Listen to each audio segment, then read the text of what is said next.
چطوری؟ امروز اومدم در رابطه با مزایا و معایب داشتن گربه باهاتون صحبت کنم و اینکه چه رفتار درستی با کسایی که گربه دارن داشته باشی.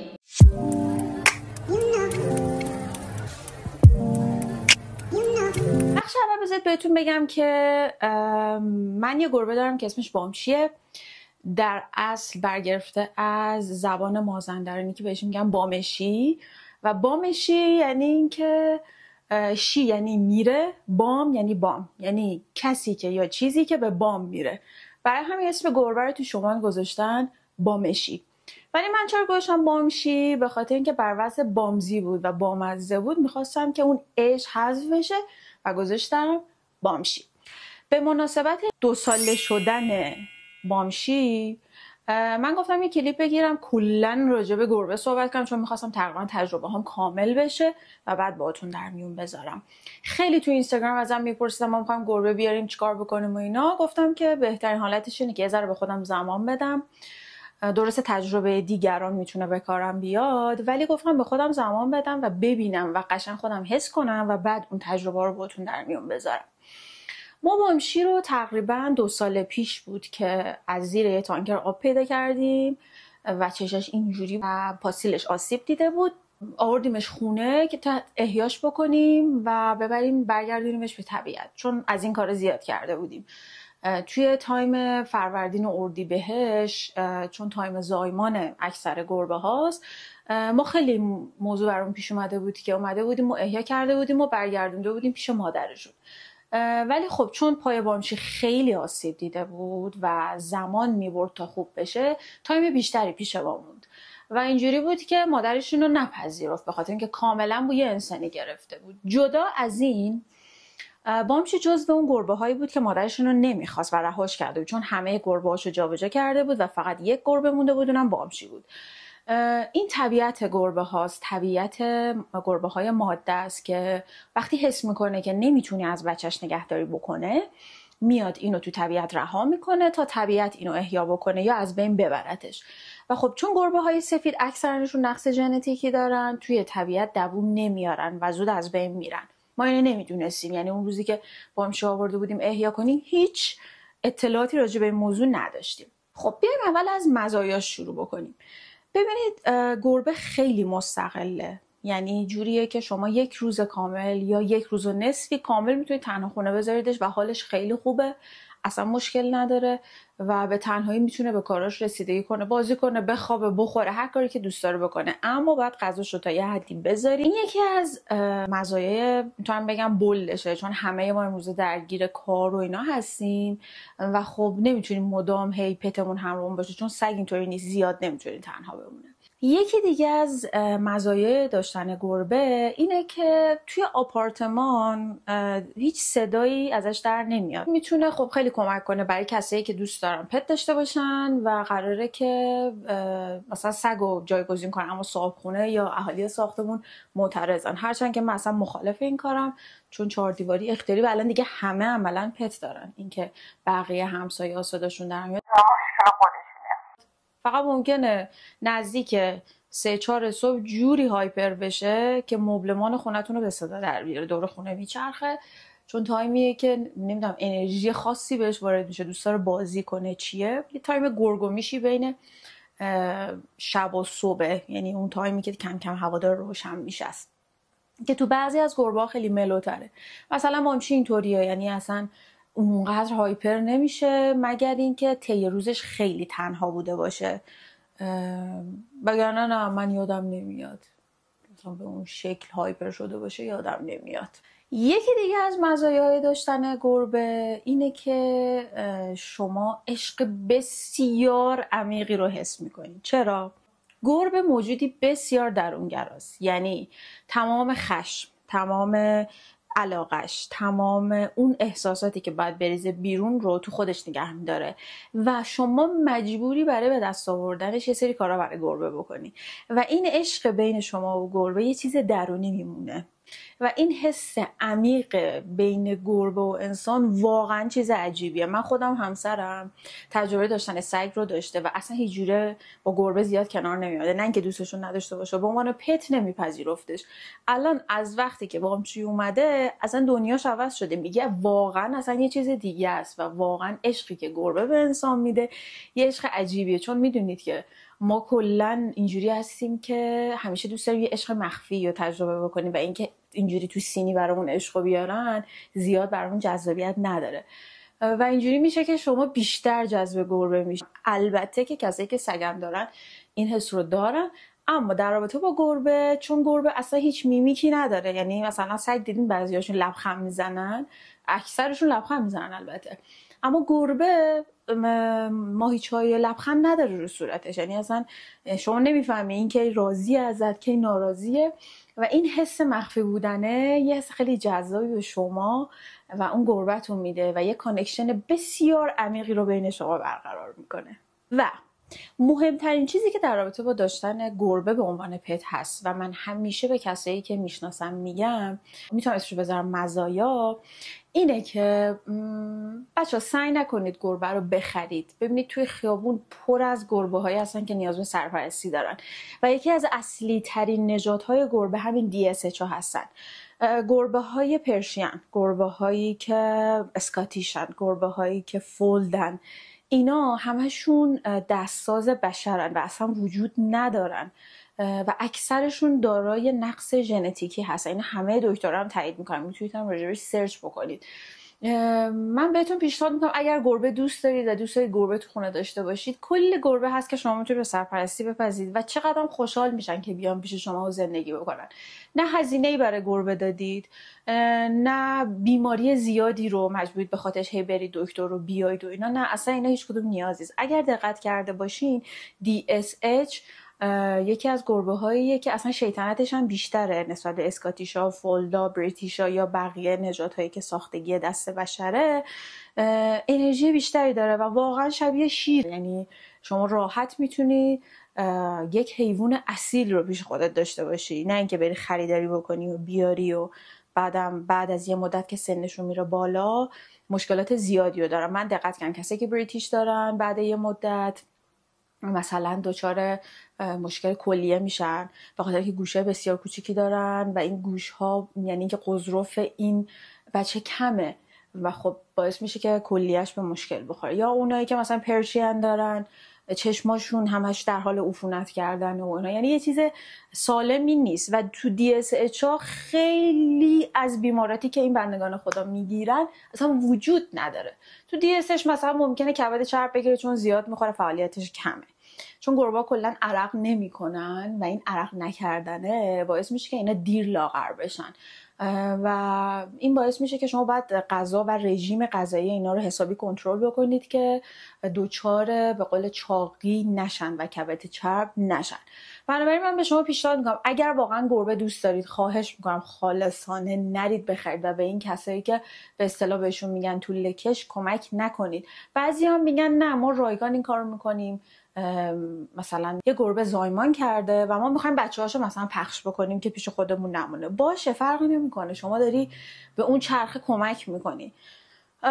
توی همین بازه زمانی که بهتون گفتم از فروردین تا اوایل خرداد پر از گربه های کوچولویی مثل بامچی هستن که نیاز به کمک دارن. شما میتونید اینا رو بیارید احیا کنید. تو خیابونم پر، اصلا نگاه میکنی میبینی یکی چششون اینجوریه، یکی نمیتونه راه بره، قشنگ میتونید بهشون کمک کنید کنار خودتون داشته باشیدشون. یکی دیگه از مزایاهای داشتن گربه اینه که وقتی از بچگی میاد پیش شما بی نهایت به شما وابسته میشه. من همین الان دارم با تو صحبت میکنم، بامچی اینجا خوابیده، من هر جا میرم دنبالم میاد و یه اسم بیوفایی گذاشته بودن روی گربه ها. این اصلا درست نیست، به خاطر اینکه تا وقتی که تو به هر موجود زنده ای عشق میورزی اونم دوست داره کنار تو باشه. بنابراین هیچ وقت نه تفکیک کنید بگی گربه وفا نداره، من گربه دوست ندارم، سگ وفا داره، سگ گوگلی مگولی و فلان. خدا رو شکر چند سالی است که روابط مردم با گربه ها هم بهتر شده. یعنی انقدر که این رسانه اعلام کرده که بابا مثلا حیوان فرق نمیکنه. شما باید به عنوان یک انسان عشق بورزی به یک موجود زنده دیگه، پس نباید هیت بدی. از وقتی که از بچگی میاد پیش شما خیلی به شما وابسته میشه و هر جا میرید کنارتون هست، در رو باز میکنید میاد استقبالتون و اینا حس خوبی میده، به خاطر اینکه گربه مغروره و اون حس درونگرایی داره و شما این حرکات رو میبینید. اصلا مثلا ما در روز اینجوری هستیم که یهو مثلا بامشی میاد رو پای من میخوابه، من هر دفعه اسمشو میگم گوشش اینجوری میشه، بامشی میاد رو پای من میخوابه، من تکون نمیخورم و بهم میگم فلج گربه ای. تکون نمیخورم چون داره عشق به من میده و داره نشون میده و از گربه بعیده، شاید در ماه یک بار این اتفاق بیفته و من تکون نمیخورم تا این عشق رو بگیرم و همه هم صدا میکنم عکس بگیرید، فیلم بگیرید، این صحنه بمونه و خیلی به نظرم جذابه این عشق بین شما و گربه. از دیگر مزایای داشتن گربه هم میتونم اینو بهتون به جرئت بگم که به شما هم یه سری چیزا یاد میده. همین غرورش، همین تلاشش برای بقا، همین که سعی میکنه همه چی رو برای خودش بخواد، اصلا اهمیت نمیده که تو چه شرایطی هستی، اون چیزی که میخواد باید به دست بیاره و این پرتلاش بودنه و اینکه فقط خودتو ببین، حواست بیشتر به خودت باشه، خودتو بیشتر دوست داشته باش، تو بولد میشه. من داشتم با همسرم صحبت میکردم، اونم داشت همینو میگفتش که من از وقتی که بامشی اومده بیشتر حواسم به خودم هست، چرا باید مراعات این اونو بکنم زیاد، چون خیلی افراطی مراعات این اونو میکنه، باید بیشتر حواسم به خودم باشه و اینها. و خب خیلی جالب بود. و مهران، حالا هی نگم همسرم، مهران آلرژی داشت، یعنی توی فصل بهار و کلا به هر حیوان دیگه آلرژی داشت. مثلا شما وقتی یکی از دوستان سگاشون رو می آوردن اینجا و میرفتن، مهران تا مدت ها عطسه و اینا رو داشت به موی سگ. حتی حالا موی گربه که توی معایب راجبش صحبت میکنیم کلا آلرژیزاست و حتی ممکنه باعث آسم بشه. از وقتی بامشی اومده این آلرژی رفته، یعنی بدنش انقدر مبارزه کرده با این موضوع و به قولی آنتی آلرژی ترشح کرده، آلرژیش هم از بین رفته. پس بچه‌هاتونو از سن کوچیکی سعی کنید با گربه ارتباط بدید، چون یکی دیگه از مزایاهای داشتن گربه اینه که گربه رابطه بسیار عمیقی با بچه‌ها داره. یعنی اونقدر که فکر میکنن سگ رابطش بهتره با بچه‌ها نیست، گربه است که خیلی عمیق تره، چون گربه درونگراست، درون بیشتر بچه‌ها رو درک میکنه و من دیدم به چشم بچه‌هایی که میان اینجا بامشی چجوری باشون برخورد میکنه. من بچه برادرم مثلا موقع خوردن غذا هی میره نازش میکنه، هی انگولکش میکنه، هیچ ریاکشنی بهش نداره، فقط هی میچرخه که نکن بذار غذا بخورم. اما منی که به قولی مادرش محسوب میشم، تو حالتی که داره غذا میخوره بهش دست میزنم، برمیگرده یه گاز ریز به من میزنه. پس میتونم بهتون بگم که گربه میتونه خیلی پت خوبی باشه برای اونایی که بچه دارن و دوست دارن که رابطه بچه و حیوان خوب بشه. چون گربه جزو حیواناییه که چون تو خیابون زیاده، مامانا اینجوریان که دست ازن کثیفه، نکن بلا، این تو ناخودآگاه بچه میشینه و فکر میکنه که کلا گربه جزو حیوانات بسیار بدیه و نباید سمتش بره. علتش هم نمیدونه، چون تو دوستای خودم دارم بزرگتر که میشن از گربه میترسن، بدون هیچ دلیلی از یه همچین موجود گوگلی میترسن. خلاصه این شده از مزایا. اگر چیزی یادم بیاد تو قسمت معایبم بهتون میگم. بریم سراغ معایب. بزرگترین عیبش الان جلو منه، بهتون نشون بدم، ببینید یه انگشت بهش زدم. بزرگترین عیب این بچه اینه، این نمیدونم دیده میشه یا نه. بزرگترین عیب این بچه موهاشه و تو هوا پخشه، خیلی موهاش میریزه، یعنی بیاد یه جا بشینه بره انگاری مهر زده. بهار و اینا بیشتر میشه به خاطر اینکه اینا دارن به قولی جهش پیدا میکنن، تغییراتی توشون ایجاد میشه و این ریزش مو بیشتر میشه و شما مدام باید خونه رو تمیز کنی. همه جا میاد، حتی رو کابینت، بالای کابینت، مثل سگ نیست که پایین باشه. یکی دیگه از معایبش میتونم اینو بهتون میگم. البته من اینو میذارم معایب مزایا به خاطر اینکه یه جایی هستش که من واقعا دوست دارم کنارم باشه، مثل رو کابینت تو آشپزخونه وقتی دارم کار میکنم اینجوری میشینه من نگاه میکنه و این خیلی برای من جذابه. اما این سری دوست ندارم به خاطر اون موهایی که میریزه. بلافاصله بامشی میره پایین، من اونجا رو تمیز میکنم و دیگه مو بی مو. ولی همه چیه شما اثر اینا هست، حتی لباس زیر شما. یعنی شما مدام باید رول دستت باشه، تو هر شرایطی باید رول بزنی. این یکی از بزرگترین معایبشه. و در کنارش میتونم بهتون بگم یکی دیگه از معایبی که از دل این عیب میاد بیرون اینه که آلرژیزاست. چون من خودم یه نیمچه آسمی گرفتم، ولی مهم نیست چون دوستش دارم. باعث آسم میشه. اگر کسایی که ریشه آسم رو داشته باشن میشه، چون تو خانواده مادری من هست، و کسایی که این ریشه رو داشته باشن دوچارش میشن. من یه نیمچه آسم، یعنی شروع لول 1 آسم رو دارم و بلافاصله رفتم دکتر که این بیشتر نشه و الان اسپری مصرف میکنم، قرص میخورم و اینها که بیشتر زیر نشه. چون به من گفت گربت رو بنداز بیرون، گفتم جان، گفت پس داروهاتو بیشتر میکنم. دفعه آخرش باشه از این حرفا میزنه. یه گربه میتونه خیلی دردسرساز باشه برای ریه و اگر حوصله نداشته باشی، آدمی نباشی که بخوای هی تمیز بکنی اینا، اصلا بهت پیشنهاد میکنم به گربه، حتی سگ هم فکر نکن چون اونم ریزش داره، ولی گربه خب میتونم به جرأت بگم 2 برابر سگ ماش میریزه. بستگی به سگش هم داره، مثلا ریتریور باشه بلند باشه تقریبا یکسان میریزن و گربه هم باز همینطور. اگر موش بلندتر باشه خب بیشتر میریزه. مثلا اون پرژین ها چون موهای بلندی دارن خیلی موهاشون بیشتر میریزه. دیگر معایب داشتن گربه اینه که اگر گربتون نر باشه، چون بامشی نره، سر تایم نبرید اینا رو عقیم بکنید، چون تایم 6-7 ماهگی بستگی به وزنش و شرایط جسمانیش داره. اگر نبرید عقیم بکنید، این بچه شروع میکنه دور تا دور خونتون، به خاطر اینکه دنبال جفتشه. این یه علامتیه که بیا با هم. یه سری زودتر فحل میشن، یه سری دیرتر. شما باید تمام حرکات گربه رو زیر نظر داشته باشی. اگر نر باشه این اتفاق میفته و شروع میکنه نشونه گذاری دور خونتون. خدا رو شکر، خدا رو 100,000 مرتبه شکر، ما سریع این موضوع رو متوجه شدیم که تایم فحلشه و باید عقیم بشه و این اتفاق براش نیفتاد.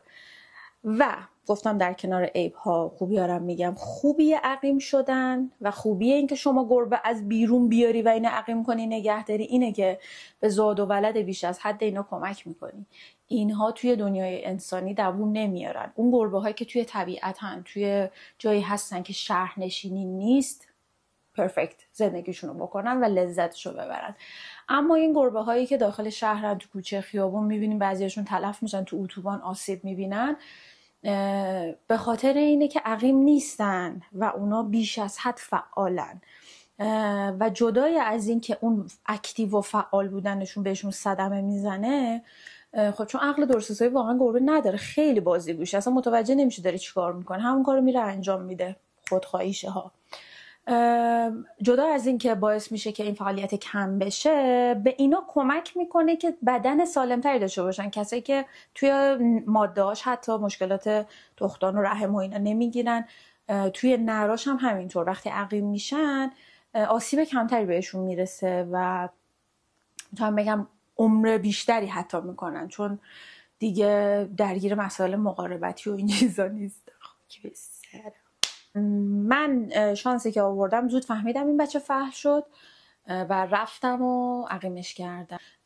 این 2 بیضه رو یه بگم انقدر خط میندازه روش، اون بیضه رو تخلیه میکنه و بخیه. فقط هم 10 روز الیزابت دورش بود و بعد خوب شد. ماده کوچولو سختره به خاطر اینکه باید قسمت شکمیش پاره بشه و خب خیلی مراقبتش بیشتره. اون الیزابت هم برای اینه که لیس نزنه. عیب بعدی، ظرف خاک اینا مدام باید تمیز بشه. توی قسمت مزایا یادم رفت بهتون بگم که شما اصلا نیازی نیست وقت بذارید و به گربتون یاد بدید که برو اینجا دستشویی کن. خاکو بذاری جلوش خودش میره، حتی وقتی اینقدیه. من یادمه بامشی که اومد خیلی کوچولو بود و خب مادرش اصلا نخواسته بودش، یعنی فکر میکنم بامشی که اومد اینجا 1 ماهش بود. این بچه شکمش داشت پاره میشد از دستشویی ولی نمیکرد. هی گفتم خدای من باید چیکار کنم. خاک خریدیم 2 نصف شب از این آنلاین شاپا سفارش دادم آورد و به محض اینکه گذاشتمش تو خاک سری خاک دستش انقدر بود خدا خاکو کند و رفت کارشو کرد بدون اینکه من بهش یاد بدم، چون یک بچه انقدی خیلی راحت رفت و کارشو تو خاک کرد و بوک و شیش هم خارج از خاکش این کارو نمید. البته هستن گربه‌هایی که دچار اختلالن، حالا تروما دارن، اینکه گربه‌هایی که تقریبا بالغ میشن بیرون میان خونه این مشکلا رو دارن، تروما داره یا مثلا پاش شکسته، پا نداره، اینا ممکنه که یه جایی از خونه دستشویشو بکنه چون سختشه حالا بره تا خاکش، که اونم براش راه هست. من توی یکی از دوستام هست 3 تا گربه معلول داره و جای خونه خاک گذاشته که اینا سختشون نباشه بره جایی. یعنی شما دیگه کل خونت میشه برای گربت. عیبی داره این خاکه که شما مدام باید اینو تمیز کنی. اگر خاکش رو به موقع تمیز نکنی، مخصوصا نر، چون بوی جیشش خیلی تیزه به خاطر همون مسئله و فضای خونه بو میگیره، برای همین شما باید تقریبا هر روز خاک رو تمیز بکنی، خالی بکنی، خاک نو بشه و ماهی 2 بار هم کل اون ظرف خاک باید شسته بشه. بعضی حوصله این کارا رو ندارن و فکر می‌کنن وقتی گربه میارن دیگه راحته دیگه، چون من شنیدم گربه مستقله و فلان. نه، اونم نگهداریشو میخواد، فقط اینکه بعد حوصله کنید، وقت بذارید و همه این کارا رو انجام بدید. از نکته‌ای که بسیار مهمه بحث اسکرچ کردنه. گربه ها ناخوناشون رو وقتی میگیری احساس میکنن یا وای خدا من دیگه هیچ کاری نمیتونم بکنم، من بدبخت شدم، شروع میکنن ناخونا رو تیز کردن. حالا بعضی اسکرچر دارن، یه چیزای بلندی احتمالاً تو فیلم‌ها دیده باشید، میرن اونجا این کارو میکنن و این تیز میشه. گربه‌های بیرون که اصلا روی درخت این کارو میکنن که این هی تیزتر و تیزتر بشه، بخاطر اینکه ناخون حکم چجوری بهتون بگم، یه جایی که اینا رو اینجوری نگه میداره، پرششون رو ناخونشونه، ناخون و سیبیل، اینا همه چیشون تسلطشون روی این 2 تا نکته است و اگر ناخون رو بگیری یه ذره اینجوریه که وای من احساس میکنم یه کاری نمیتونم بکنم، میرن شروع میکنم به تیز کردن. حالا اگر اسکرچر داشته باشه که احتمال مثلا 50% گربه ها از اسکرچر استفاده میکنن، گربه ها عاشق مبل شما هستن، مبل و فرش شما، رو اونا شروع میکنن اسکرچ کردن که ناخون تیز بشه. اگر جنس مبلتون جوری باشه که با یه پخ پاره بشه، یه قسمت مبل کلا دیگه اختصاص داده میشه به اینو، جیگرش در اومده و این هر بار اونجا داره میره اسکرچ میکنه. ما چون بامشی اومد دوباره مبلمون رو عوض کردیم، گفتیم آقا پارچه بده آنتی پت، مخصوصا آنتی کت، و اون یه بخشی رو به ما نشون داد که فقط آنتیپت بود. خیلی عجیب بود. گویا اینا همه آنتیپته، هر کدوم خواستین انتخاب کنیم. الان اونی که گرفتیم خیلی ازش راضیم و با میشی روش اسکرچ میکنم، هیچ اتفاقی نمیفته. براش اسکرچر نگرفتم، میگم چون 50% گربه استفاده میکنم و با شناختی که از ایشون دارم، دهنش هم باز خوابیده، با شناختی که از ایشون دارم میدونم که استفاده نمیکنه و جاش هم ندارم حقیقتا، برای همین ترجیح دادم با وسایل خونه اسکرچ بکنم. اکثر این گربه هایی که حالا اسکرچ میکنن رو مبل و اینا، مثلا شرایط بامشی اوکیه، در حد اسکرچ رو تمام میشه میره. زیر مبل هست یه حالت پارچه داره، میرن اون زیر سوراخ میکنن و میرن توش و برای مدت زیادی اونجا به زندگی خود میپردازن. یعنی من تو دوستان بودم دنبال گربهش بوده، خدایا این کجاست، چرا پیداش نیست و فلان، بعد چند روز پیداش کرده زیر مبل، پارش کرده رفته اون تو. خب این از مزایا و معایب گربه. دیدگاه منه که اینجوری تفکیک کردم مزایا و معایب. شما با توجه به شناخت خودتون، اینکه چقدر آدم مسئولیت پذیری هستید، چقدر میتونید وقت بذارید برای حیوانتون، کاراشو ببینید، وقت با خودش نه، کاراشو انجام بدید، خاکشو تمیز کنید، هزینه‌تون چقدر میرسه. ببینید بامشی کوچیک بود، من کلا رویال کنین بهش میدم. رویال کنینم الان انقدر تقلب زیاد شده که خیلی سخت میشه اعتماد کرد.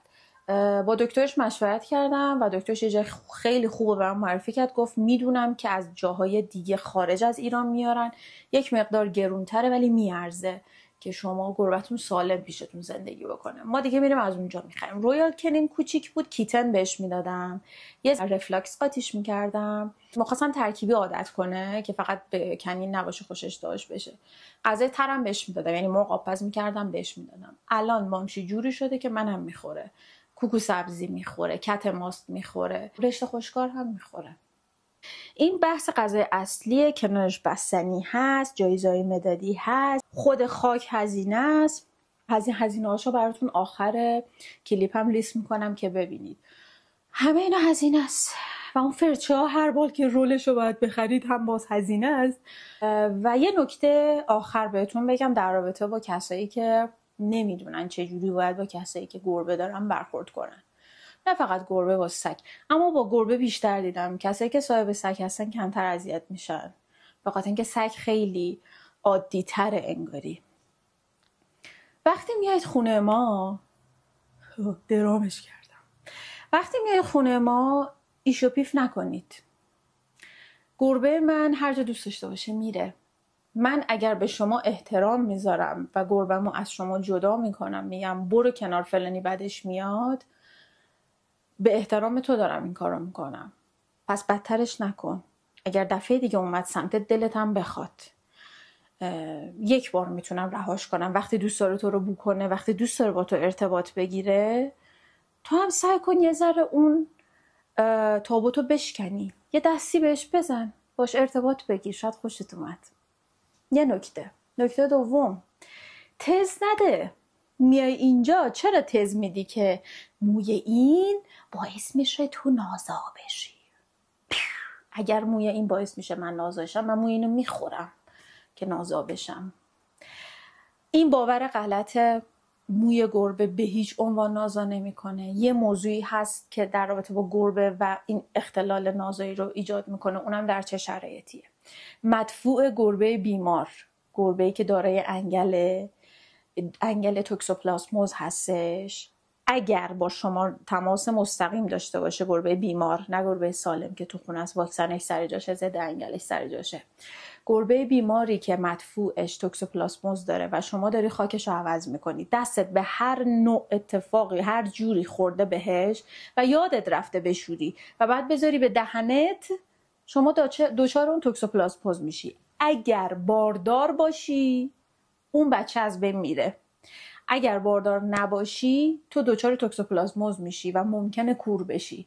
حالا اینجا بر من سواله، کدوم احمقی میاد خاک رو تمیز کنه، اصلا خاکم تمیز نکنه، تو خیابون یه گربه هست که مریضه، حالا نمیدونیم هست یا نه، دست به دستشویش میزنه، بعد میخوره توکسوپلاسموز گرفتم.